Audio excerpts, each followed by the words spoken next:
sehat, tetap semangat. Kembali lagi kita belajar.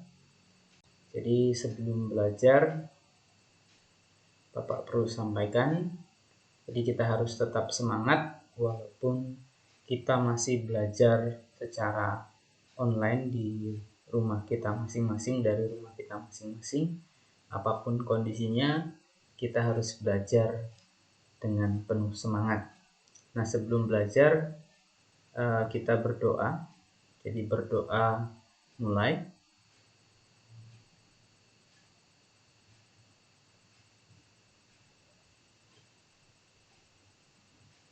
Selesai. Nah, hari ini kita akan kembali belajar IPA. Kali ini kita akan belajar bab 2, klasifikasi makhluk hidup. Jadi kita akan belajar tentang bagaimana mengklasifikasikan makhluk hidup. Kita lanjutkan. Jadi segala sesuatu yang ada di sekitar kita itu terdiri atas benda-benda. Jadi kalau kita melihat secara langsung di sekitar kita, sekitar lingkungan kita, itu banyak sekali benda-benda yang ada, yang menyusun lingkungan kita. Nah, misalnya perhatikan air yang biasa kita minum. Biasanya kita minum air putih, ya. Udara yang kita hirup. Jadi udara yang kita hirup, air yang kita minum, atau uang logam yang digunakan sebagai uang jajan atau sebagai transaksi. Nah, tahukah kalian kalau air itu tersusun atas apa saja, atau apa saja penyusun dari air itu, ya. Nah, air atau rumus kimianya itu H2O, ya, itu merupakan zat cair yang tersusun atas 2 atom hidrogen atau atom H dan 1 atom oksigen atau O, ya. Udara yang dihirup merupakan gas oksigen. Mungkin di SD sudah dipelajari, oksigen itu rumus kimianya O2, ya, atau nama kimianya oksigen. Nah, uang logam misalnya itu yang biasa kita gunakan, itu merupakan zat padat yang terdiri atas campuran tembaga dan perunggu, ya.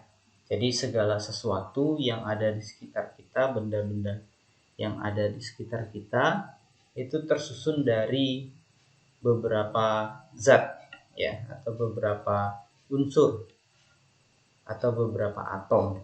Jadi kita akan mempelajari ciri-ciri dari benda-benda yang ada di sekitar kita.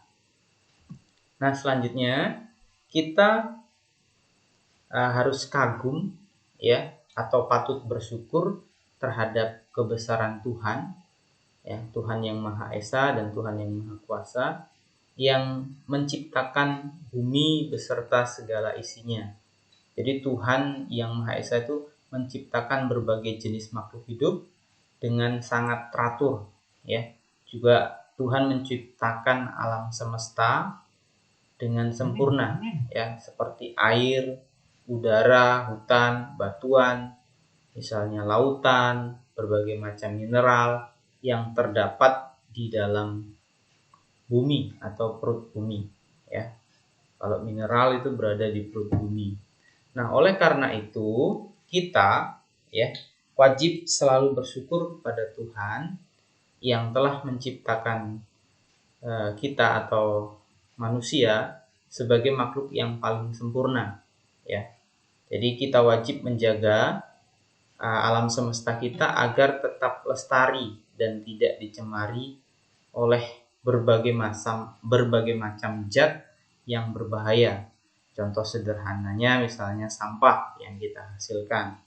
Nah, zat-zat tersebut dapat merusak lingkungan.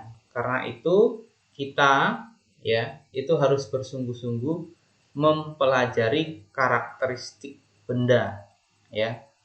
Karakteristik atau sifat-sifat benda yang ada di sekitar kita.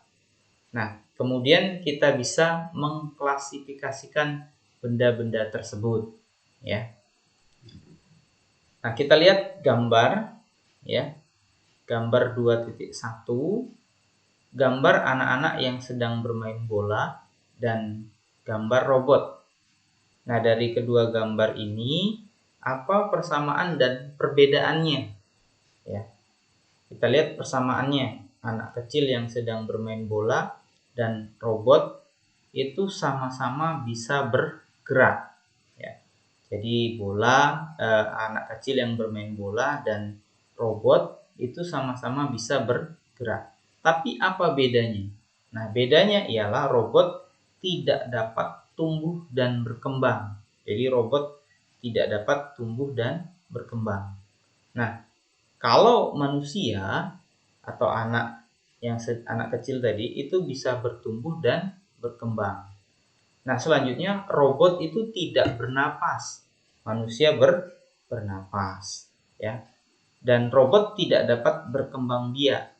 Kalau manusia itu bisa berkembang biak. Jadi anak kecil tadi dapat tumbuh dan berkembang, dapat bernapas dan dapat berkembang biak. Jadi anak kecil memiliki ketiga ciri tersebut, sedangkan robot tadi tidak memiliki ketiga ciri tersebut. Nah, kita mulai mempelajari ciri-ciri benda di lingkungan sekitar. Nah, di lingkungan sekitar kita itu terdapat banyak sekali benda, ya. Misalnya mobil, motor, sepeda, sepatu, pensil, udara, papan tulis, ya, laptop dan sebagainya, ya. Itu merupakan bentuk benda. Setiap jenis benda mempunyai sifat atau ciri yang membedakannya ya dari jenis benda yang lain. Misalnya di sini dikasih contoh seperti gambar ya, ada gambar mobil. Nah, di dalam mobil ini terdiri dari beberapa benda ya. Misalnya ada ban, ada kaca, ada baja.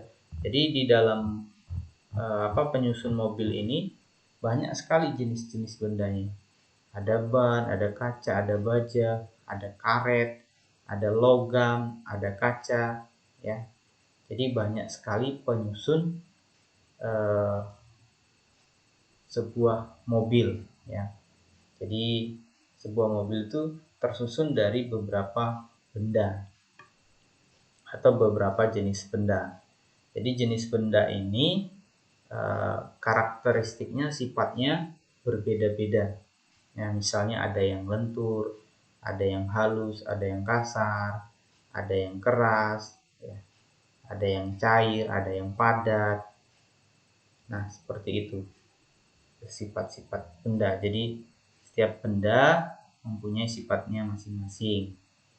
Nah, bagaimana cara mengklasifikasikan makhluk hidup? Kalau tadi benda, sekarang bagaimana cara mengklasifikasikan makhluk hidup?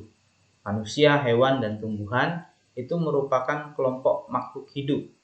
Jadi manusia, hewan, dan tumbuhan itu adalah kelompok makhluk hidup. Makhluk hidup dan benda tak hidup atau benda mati dibedakan dengan adanya ciri-ciri kehidupan. Jadi makhluk hidup dan benda tak hidup itu dibedakan dengan adanya ciri-ciri kehidupan. Makhluk hidup menunjukkan adanya ciri-ciri kehidupan, antara lain bergerak, bernapas, tumbuh dan berkembang biak, memerlukan nutrisi, peka terhadap rangsang. Nah, benda mati tidak memiliki ciri-ciri tersebut. Nah, kita lihat sekarang ciri-ciri makhluk hidup. Ya, ciri-ciri makhluk hidup yang pertama adalah bernapas. Bapak yakin kita semua selalu bernapas. Kalau kita tidak bernapas, berarti kita mati, ya. Jadi selalu bernapas. Apa itu bernapas? Ini Bapak yakin kalian sudah tahu apa itu bernapas karena di SD sudah dipelajari, yaitu proses menghirup udara yang mengandung atau diantaranya mengandung oksigen O2 dan mengeluarkan udara dengan kandungan karbon dioksida. lebih besar dari yang dihirup. Jadi bernapas itu mengambil oksigen, ya, mengambil oksigen dan mengeluarkan CO2. Kenapa mengambil oksigen? Nah, oksigen ini digunakan untuk proses atau metabolisme yang ada di dalam tubuh, terutama proses pembentukan energi, ya, dan mengeluarkan CO2. CO2 ini kenapa dikeluarkan? Karena kalau tidak dikeluarkan menjadi racun bagi tubuh. Nah, kita dapat merasakan kebutuhan bernapas dengan cara menahan untuk tidak menghirup udara selama beberapa saat. Nah, coba kalian tahan napas beberapa saat, ya. Tentu kita akan merasakan sesak, ya, sebagai tanda kekurangan oksigen. Jadi ketika kita menahan napas beberapa saat, pasti kita akan merasa sesak karena kita kekurangan oksigen. Nah, itulah pentingnya kenapa kita harus bernapas atau kenapa kita harus menghirup oksigen, ya. Selanjutnya, memerlukan makanan dan minuman. Jadi setiap makhluk hidup itu memerlukan makanan dan minuman. Apa fungsi makanan dan minuman? Ya, jadi fungsi makanan dan minuman itu sebagai penghasil energi. Jadi untuk beraktivitas itu setiap makhluk hidup memerlukan energi. Nah, energi itu didapat dari makanan, ya. Jadi makhluk hidup memerlukan makanan dan minuman sebagai sumber energi, ya, untuk melakukan berbagai aktivitas dari makhluk hidup itu, misalnya bergerak, melompat, berjalan, ya, dan lain-lain. Selanjutnya bergerak, ya, kita dapat berjalan, berlari, berenang, dan menggerakkan tangan. Itu merupakan ciri bergerak. Tubuhmu atau tubuh kita dapat melakukan aktivitas karena memiliki sistem gerak. Jadi sistem gerak itu yang menggerakkan tubuh kita. Nah, sistem gerak pada makhluk hidup atau katakanlah pada manusia umumnya itu terdiri atas tulang. Jadi kita punya tulang, kita punya sendi dan punya otot. Tulang itu alat gerak pasif, ya, sedangkan otot itu alat gerak aktif. Sendi itu yang menggabungkan antar tulang. Nah, ketiganya ini bekerja sama membentuk sistem gerak. Nah, ini ada contoh gambar. Ini adalah gambar anak-anak yang sedang bergerak, ya, atau orang yang sedang bergerak, pelari dan perenang. Nah, jadi ini contoh makhluk hidup atau manusia yang sedang bergerak. Selanjutnya, tumbuh dan berkembang. Ya, jadi mungkin kamu pernah memperhatikan tubuhmu, ya, dari SD sampai sekarang. Mungkin baru kamu bisa melihat adanya pertumbuhan, ya, adanya pertambahan. Misalnya semakin tinggi atau masa tubuhmu sekarang semakin besar dan lain-lain, ya. Jadi tentu tidak sama antara SD dengan SMP. Jadi ada perbedaan. Tinggi dan masa tubuhmu akan bertambah seiring pertambahan usia. Ya, proses inilah yang disebut dengan tumbuh. Hewan juga mengalami, sama dengan tumbuhan, juga mengalami pertumbuhan dan perkembangan. Misalnya di sini dicontohkan adalah kupu-kupu, ya. Kupu-kupu itu mulai dari bertelur, terus telur tersebut kemudian menetas menjadi ulat, lalu menjadi kepompong, ya. Kepompong berubah menjadi kupu-kupu muda dan akhirnya menjadi kupu-kupu dewasa. Jadi ada proses pertumbuhan dan perkembangan. Yang berikutnya adalah berkembang biak atau reproduksi, ya. Kemampuan makhluk hidup untuk memperoleh keturunan itu disebut berkembang biak atau reproduksi. Untuk apa tujuannya berkembang biak? itu adalah melestarikan keturunan agar tidak punah. Sebagai contoh, kamu lahir dari ayah dan ibu. Ayah dan ibumu masing-masing juga mempunyai orang tua yang kamu panggil kakek atau nenek, ya, dan seterusnya. Jadi tujuan berkembang biak ini dari makhluk hidup berkembang biak itu adalah melestarikan keturunannya agar tidak punah. Ini contoh gambarnya. Berikutnya, peka terhadap rangsangan, ya. Misalnya di sini, bagaimana reaksi kamu jika tiba-tiba ada sorot lampu yang sangat terang masuk ke mata? Tentu sorot spontan kamu akan segera menutup kelopak mata. Dari contoh itu menunjukkan bahwa manusia mempunyai kemampuan untuk memberikan tanggapan terhadap rangsangan yang diterima. Nah, kemampuan menanggapi rangsangan ini disebut iritabilitas. Nah, ini gambar misalnya ada seseorang yang kena sinar, ya. Nah, ketika kena sinar itu mata merespon secara spontan, ya. Kelopak matanya menutup secara spontan untuk melindungi mata, ya. Nah, masih tentang peka terhadap rangsangan, iritabilitas merupakan kemampuan makhluk hidup untuk menanggapi rangsangan.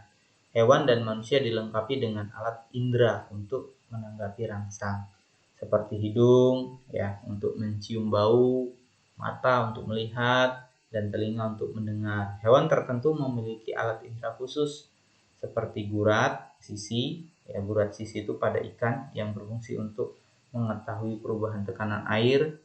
Tumbuhan yang juga mempunyai kepekaan terhadap rangsang yang menghasilkan gerak pada tumbuhan. Rangsang tersebut dapat berasal dari sentuhan, cahaya matahari, air, zat kimia, suhu, dan gravitasi bumi. Yang berikutnya, menyesuaikan diri terhadap lingkungan atau adaptasi.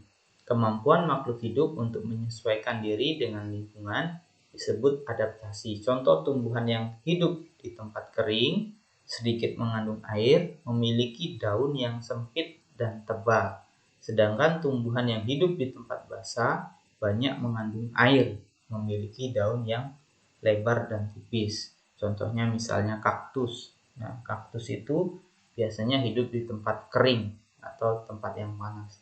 Jadi kaktus itu dia tidak memiliki daun, atau kalaupun ada daunnya sangat kecil-kecil sekali. Nah, itu kalau hidup yang di tempat hidup yang basah itu biasanya daunnya lebar dan tipis. Misalnya enceng gondok itu dia mempunyai daun lebar dan tipis, ya. Daun tipis ini supaya proses penguapannya lancar, ya, sehingga tumbuhan tidak terlalu banyak mengandung air, ya. Jadi proses penguapannya lancar. Nah, untuk bab 2 akan dilanjutkan di video selanjutnya. Jadi terima kasih telah menyaksikan video ini, semoga bermanfaat. Sampai jumpa di video berikutnya. Terima kasih. Salam sehat, tetap semangat.